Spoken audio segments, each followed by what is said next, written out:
अचानक गेलेलो होतो छत्रपती संभाजीनगरला. का ते पुढे सांगतेच. नमस्कार, मी सरिता आणि ही माझी कन्या सई. तर आमचं छत्रपती संभाजीनगरला येणं अचानक झालेलं होतं.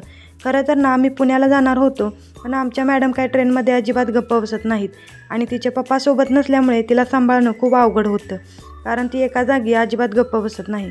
माऊला घेऊन इतका लाँग प्रवास मी एकटीने पहिल्यांदाच केलेला होता. पुण्यात जायला संध्याकाळ होणार होती, तोवर मॅडम काय आमच्या गप्प बसणार नाहीत. त्यामुळे मला ना भुसावळला उतरवायचा निर्णय घ्यावा लागला. तिथं माझे दाजी आम्हाला घ्यायला आलेले होते. तिथं आम्ही बहिणीजवळ 4 ते 5 दिवस राहिलो. आता घरी जायचं म्हणून ना माऊला घेऊन फिरायला गार्डनला गेलेलो होतो. तिथे माऊने खूप एन्जॉय केला. पहिल्यांदाच ना तिनं चित्रात पाहिलेले प्राणी प्रत्यक्षात पाहिलेले होते. तिच्यासोबतच आम्हीसुद्धा थोडा एन्जॉय केला. घरी येऊन आवरलं आणि संध्याकाळी घरी यायला निघालो.